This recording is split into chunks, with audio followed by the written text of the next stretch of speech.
Hello and welcome back to another preview episode of Green and White, brought to you by Argyle Life.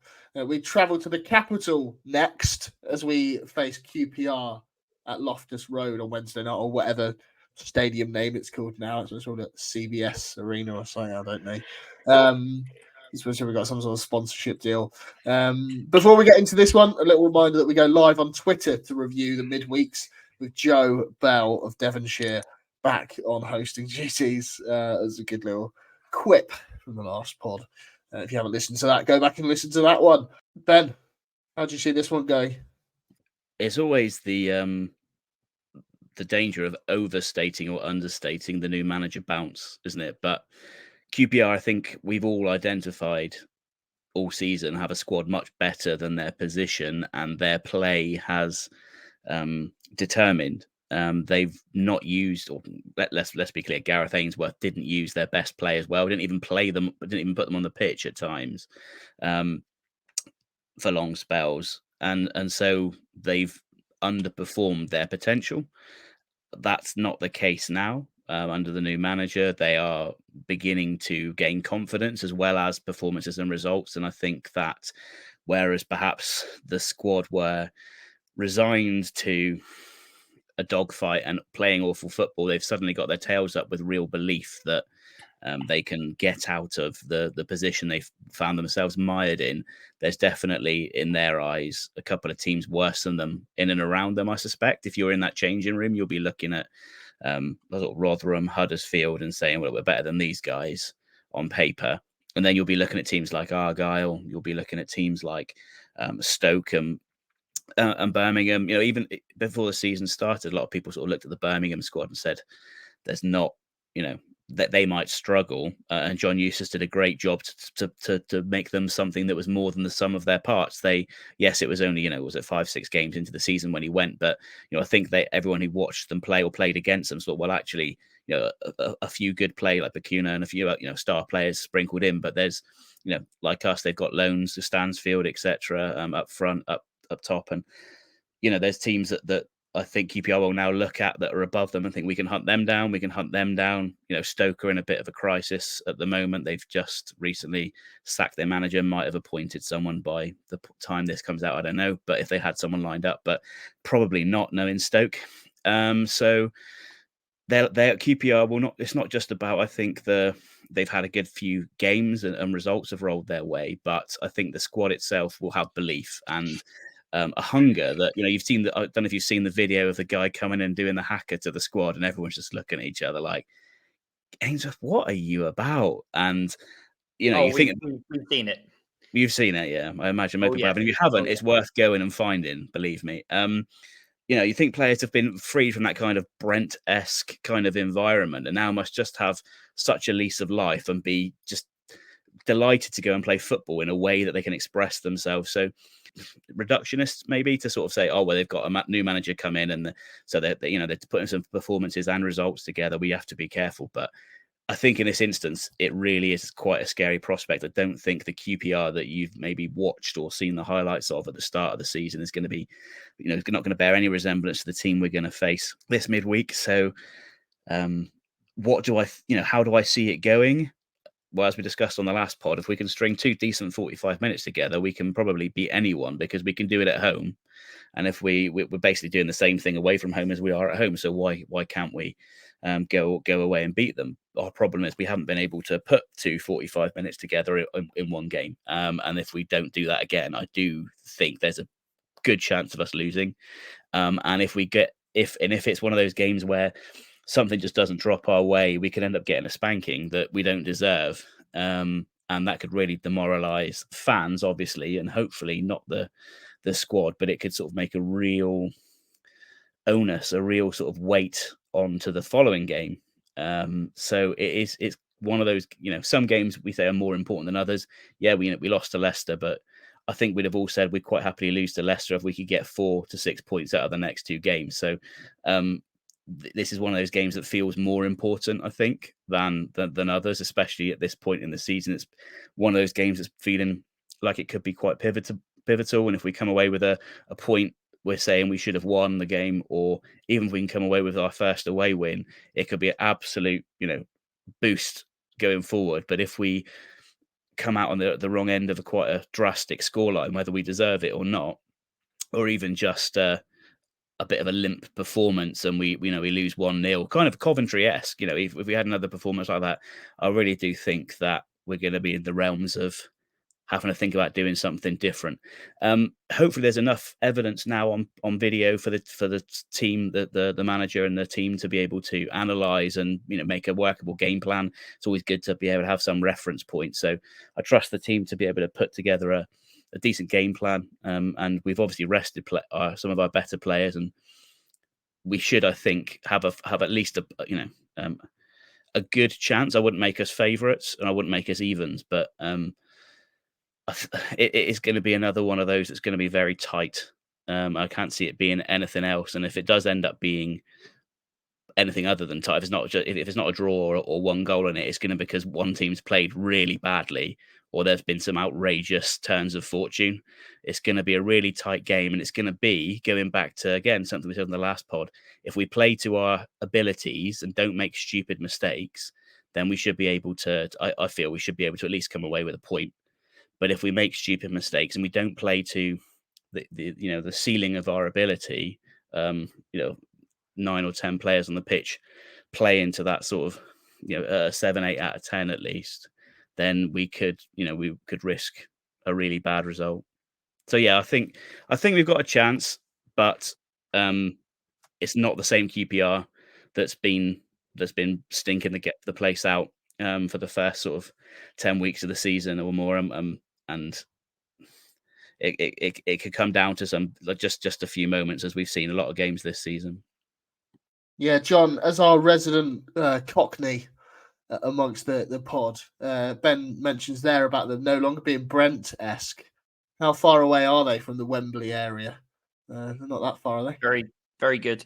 I feel if our friend Stan was here, he would be compelled to mention that, because I don't live within the sound of the Bow Bells. I'm not a Cockney. So there we go. Yeah, it's certainly a horrible time to be playing them. I mean, I've said many times on this podcast over, the sort of first few weeks of the season, first few months of the season, that we've had quite bad luck with when our fixtures have fallen. We've sort of seemed to get quite a lot of teams when they're on an upswing. And if we had the game a month earlier or a month later, that might not have been the case. I actually think that has started to even itself out in recent weeks. I think we played Sunderland at a time when they were obviously stuck in a bit of a rut that ended up claiming the manager's job. Ditto Stoke, who had come off a pretty good unbeaten run, I think, and I think lost 2 in a row before they played us. They've now also parted ways with their manager. Coventry had, maybe a little bit of a bad time, but they didn't play particularly well against us. All things being considered, and then Leicester, we actually went and played them at a pretty good time. That they considering how imperious they've been this season, they actually were coming off the back of a relatively dodgy run of form when we played them. So, but this is certainly now a return to why on earth could we not have just had this fixture back in September or October? Obviously, I think if we had played them when Ainsworth was still there would have been an Ainsworth factor that might have sort of elevated it beyond their usual form. Obviously, he does, or we do have history with him. Sure, we figured him out twice last season, but there's no guarantee that would have happened again. But that being said, I mean, there were some extraordinary stats going around earlier in the season. I just had a little check back. I think as of October, 3 championship teams had won more times at Loftus Road than QPR this calendar year.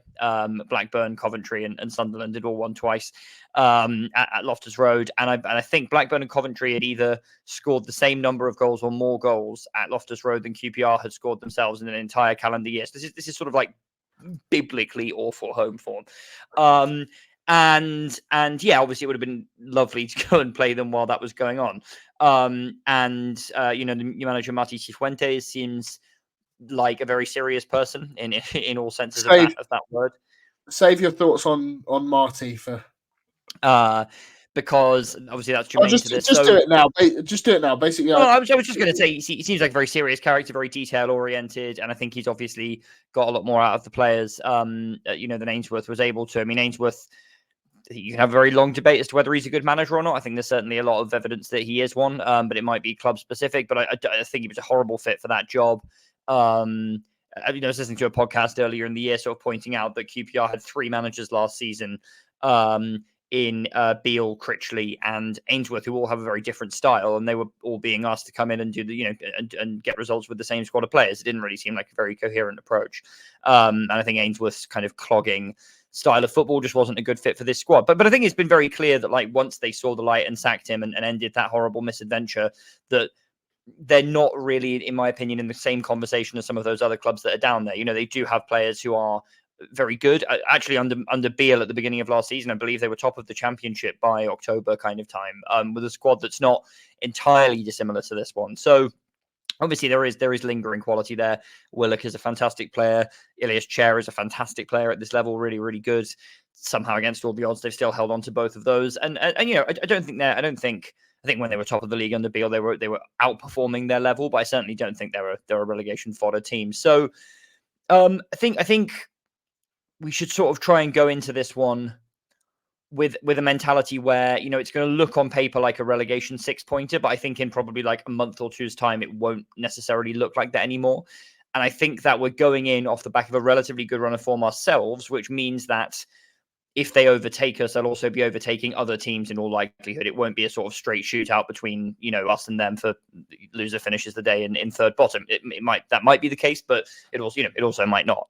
We've got a little bit of a play in terms of places, at least a little bit of a buffer between us and the bottom 3 at the moment. And if obviously one of those teams loses and it doesn't affect the goal difference, then it'll be them who drop in and not us. So hopefully we can sort of look at their recent uptick, see very clearly that they were hugely underachieving, due to, I think, self-inflicted tactical limitations under their previous manager, and sort of see this one as a game where it's probably going to be a good result to get a point, as opposed to one where we come away having been beaten 2-0 and think that's it, we're going down, that's the season. Hopefully we can do a bit of a readjustment of expectations based on that. That being said, though, the results on the Cifuentes are not... I mean, they've won 3 in a row, which is obviously very impressive. But until that point, they drew with Rotherham away, drew at home to Bristol City, lost at Norwich. None of those 3 teams for me are particularly strong. And the 3 wins that they've had were against an atrocious Stoke team who were down to 10 men for most of the second half, against a Preston team who are currently absolutely atrocious, another one that we played at the worst possible time, who have been on a very poor run since then. And then a very good win over a Hull side who, that looks like the most impressive result of the lot, certainly on paper. It is a Hull side, though, who obviously we played very well against and got, could have got 3 points out of that game ourselves, away from home to Hull. And also, we're a team who sort of had these weird, quite poor results here and there, despite generally being pretty good. So I don't think it's one where we should go in and be massively afraid of them necessarily. I don't think they're this sort of unstoppable juggernaut, but as I said, I think it's one where we should certainly see it as a much more challenging game than the league table would indicate. Yeah, Sam, nice classic question for you that you seem to get every week. But our first away win of the season up at QPR?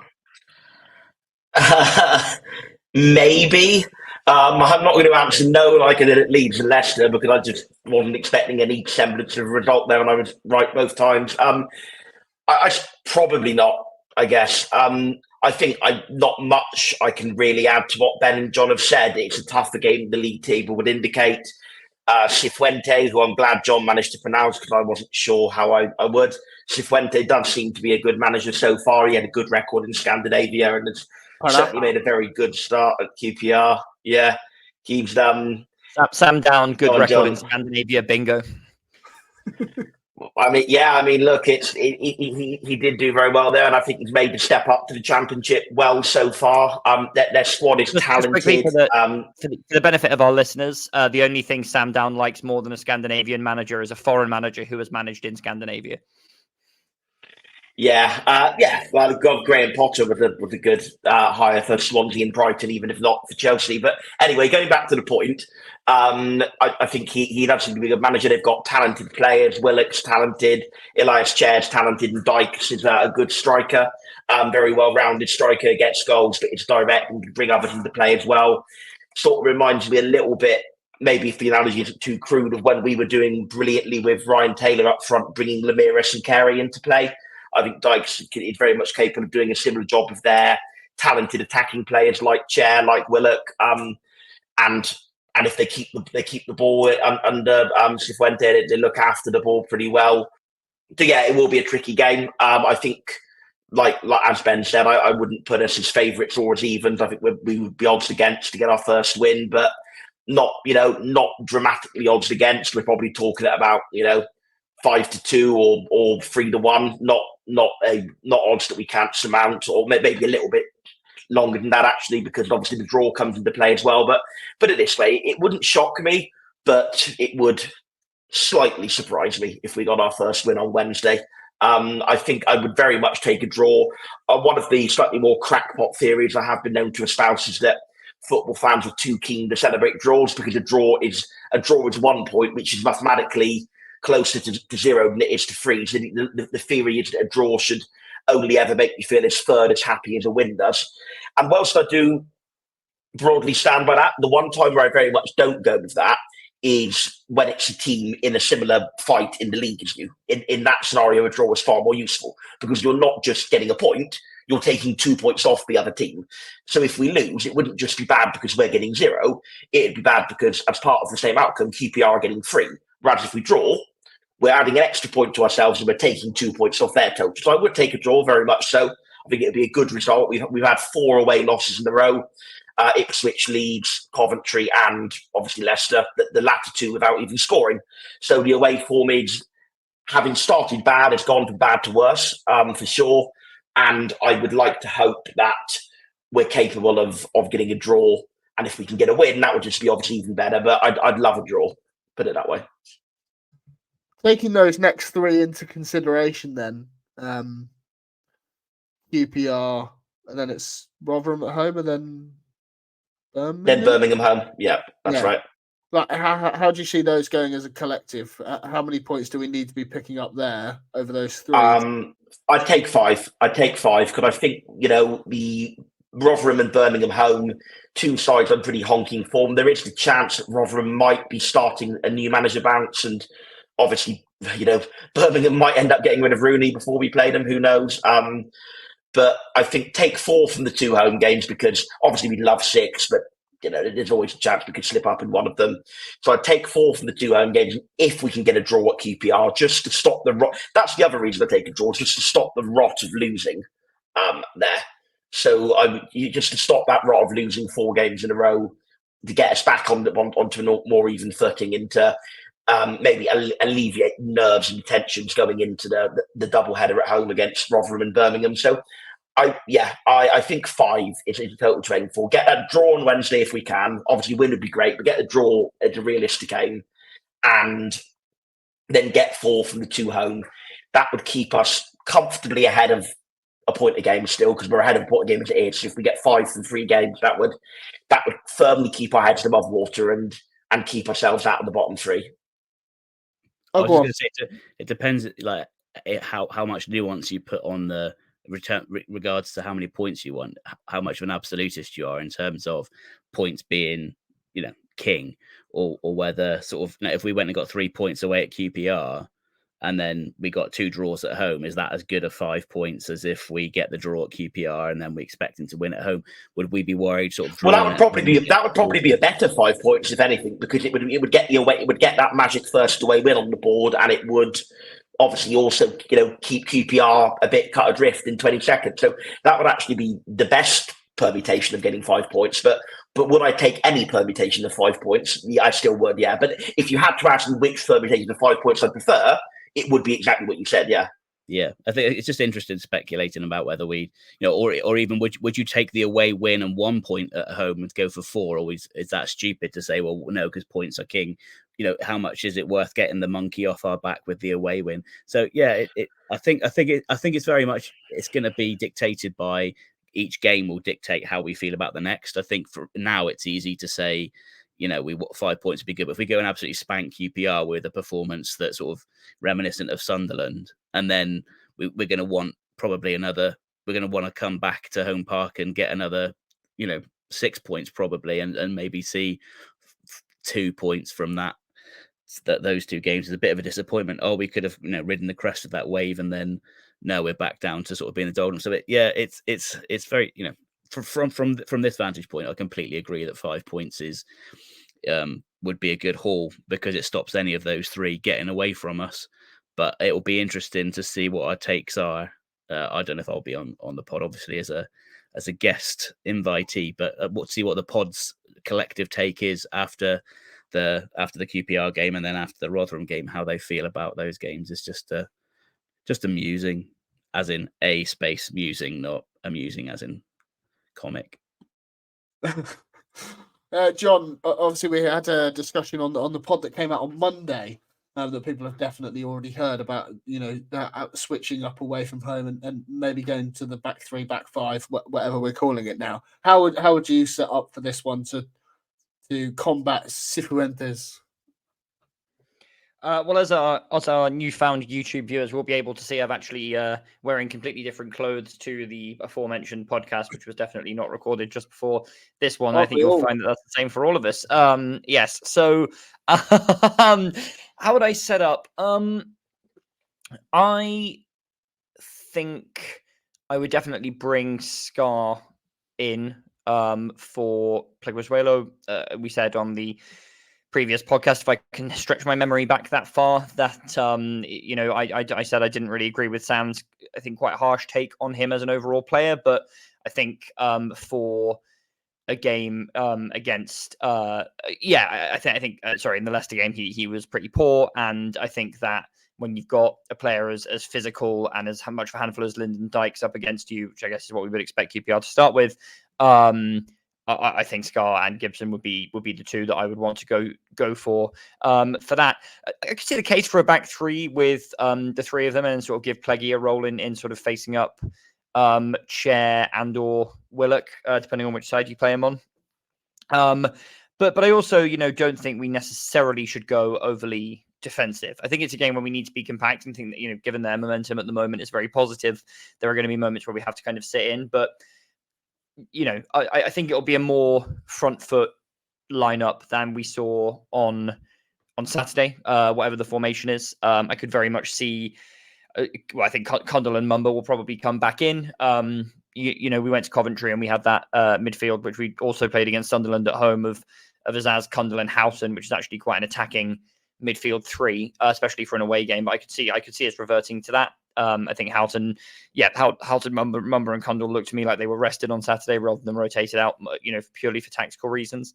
And then, while I'm not totally au fait with his every aspect of his bodily health at the moment, I think seeing Ryan Hardy come in for Bundu up front is another one I could very much see happening, and would be something that, if he's fit, I would be definitely looking to do. So I think it'll be a strong lineup. I think it'll be pretty heavily rotated from Saturday, because Saturday itself was quite heavily rotated from what I think we would all consider to be our first choice team. And again, as I said, I could see a case for three at the back or four at the back, but I suspect it will be a 4-3-3 with Scar and Gibson as the two kind of more muscular centre back options would probably be what I would expect to happen. But I guess we'll see. Anybody got anything else to add before we just do predictions and wind down? I think Galloway would be a good shout for that game, purely because of his versatility, and we like to sort of occasionally change formations. Having him as a fullback who inverts or overlaps at times, but also being a physical presence, like I say, physical presence, just height really, to be able to add something might well be an option. But it's really, I never get it right. When I saw the Leicester, the lineup for the Leicester game, I saw it happening, saw that squad playing a certain way, and they literally played exactly the opposite. They went and pressed rather than allowing the ball and cutting off the sort of supply to the penalty area. They went and pressed the ball. So even if Galloway plays, will probably play a completely different role to what I've just suggested. He would play in that team. So I imagine that it will be like John says, that those players rested will definitely be back, and presumably they were rested with a specific role in those games in mind. I imagine that Mumba might play the role he played against Sunderland, where he at times is wide on the left, at times sort of dropped in alongside the single pivot, and at times became a wing back to a three. And again with Kundal, I sort of might well play the sort of more box to box role that he sort of excelled in recently. So I imagine they weren't just rested, at a whim. I imagine that looking at these two games, if not for this one, perhaps for Rotherham, they've been rested with a specific role in mind for the game. So it'll be interesting to see what those players particularly will be doing.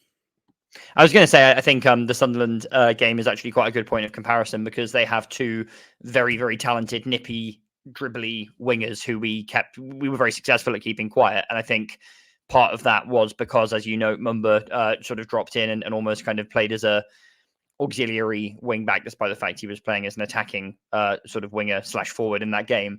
Obviously they have, I believe, Willock, Chair, and Paul Smyth sort of in behind the striker, all three very tricky players of a similar type, I guess, to Clark and Roberts. If you're going to kind of take a broad brush to it. So yeah, I think that's a good point of comparison, and probably, we don't have to play with the back five to be able to kind of get that effect of having some, at times kind of quite a massed defensive rank. And certainly if we were going to play Galloway and Edwards, as the fullbacks in a four, I would hope that Mumba and Whisker would be, energetically on defensive duty as well to give them a hand and double up on the players who I think are QPR's main threat.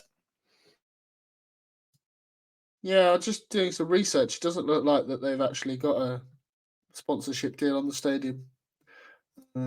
Oh, yes, they do. It's called the Mattrade Loftus Mattress Loftus Road Stadium. Call it that. Anyway, back to the actual conversation. Do we see Hardy starting this one, Sam? Yeah, I think it's time. I've been an advocate for Bundu. I think he's come in and totally. Yeah, I think Bundu's come in and proved a lot of people wrong, and he had some good games and got some goals for sure. But didn't have the best game at Leicester. And I think Hardy, now that he's probably close to full fitness, I think bring him in and see if he can get a goal on the break. Because I think that's, if we're going to get a goal, every chance we get it on the break. Because they're a team who do like to look after the ball under Cifuentes, certainly not under Ainsworth. But bring him back in, and Mumba probably as well. Yeah, nice. Unless anybody's got anything else to add, I feel we'll call that a night. I think we'll look towards January and stuff in another pod. We're not doing score predictions, or? All right, then. Yeah, all right, Sam. Bloody hell. Who made you producer? No, go on. Yeah, let's do score predictions. You're keen, Sam. You kick us off. As I said, tight game. I would be ecstatic with a win. I'd love a draw. I don't think we're going to get one. 2-1 loss. No, positive. Ben? I was thinking that the head says exactly the same as Sam. 2-1 loss. I don't think I'm going to have to go on my head. Too often I look stupid when I go with my heart. So we'll stick. Well, I'll be in complete agreement with Sam. 2-1. John, I assume you're hoping for a win to lord over your London counterparts. I assume we're all hoping for a win. That's kind of why we're here, isn't it? I do actually have a good friend who's a UR's fan, so it would be very much welcome if we could get something off them. I think it will be a good game between two teams who are ultimately in quite good form.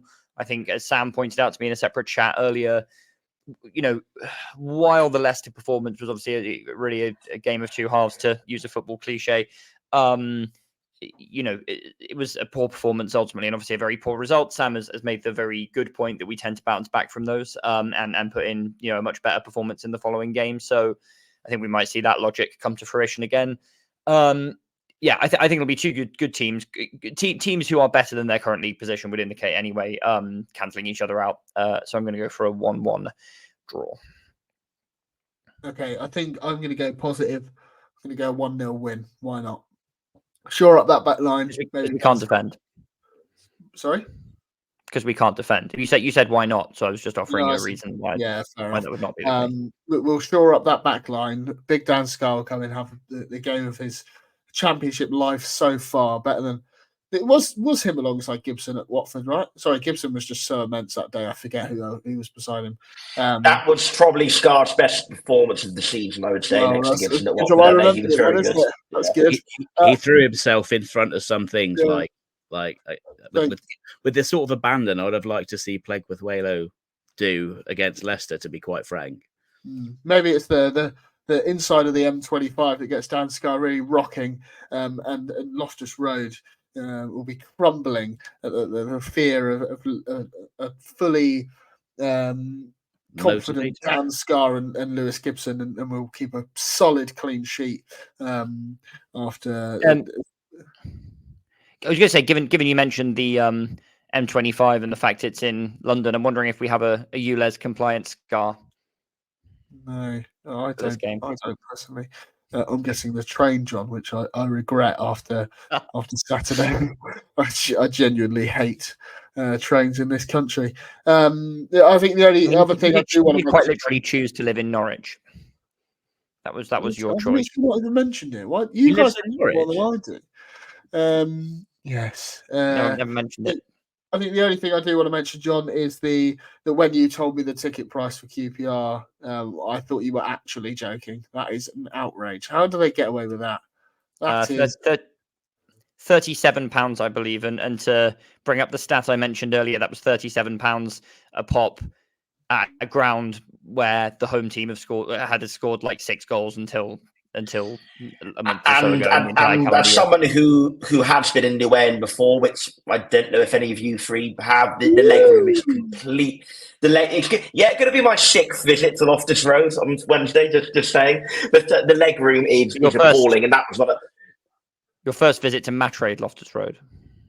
Yeah, well, that's true. I mean, put it this way: the last time I went is when I was 15, and I think a lot of the other visits were when I was between aged about 9 and 13. So given that it was the leg room situation was bad even then, I think now that I'm a strapping, fully grown man, for want of a better word, I think it's going to be pretty appalling. So it's not even if you get a great experience ergonomically for your money. So sorry to put a bit of a dampener on the end of the podcast, but it is a rip-off, I do agree. It's a nice old little ground and has its charms, I think, but like you would sort of hope that they would come along with nice oldie style ticket pricing as opposed to paying the equivalent of going to a sort of lower end Premier League game. Anyway, I'm quite amazed they can get away with it in London, given how many other teams are nearby and how much else there is to do in London. But then it's the old thing about if you get 1 ticket sold at 37 quid, or you get 2 tickets sold at 37 quid, that's better than selling sort of like 3 at, no, it's not mathematically, is it? But you know what I mean. You can sell 2/3 the amount than you could at 20 quid, and you still make the same money, or if not more. So if people are going to come and pay because they're loyal, why not fleece them? Because you'll they'll come regardless. Which is an appalling way to run a football club, but sadly a good way to run a business. And as we've seen, money drives everything in football these days.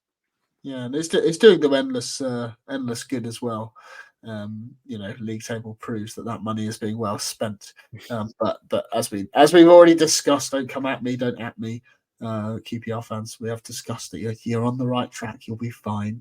Don't take it to heart.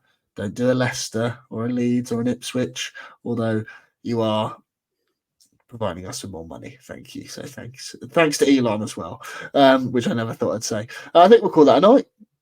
Unless anybody's got anything to add for the 4th time. That'll do me. Cheers all. Nice. Cheers all. Thanks, guys. Bye. Oh, I have to do an outro, don't I? I forgot. Where did I put it? Reminder to like and subscribe if you're watching along on YouTube. Leave us a rating and subscribe if you're listening in on your usual podcast apps. And find us on Facebook, Twitter, Instagram, and now TikTok to join in the conversation. Cheers, guys.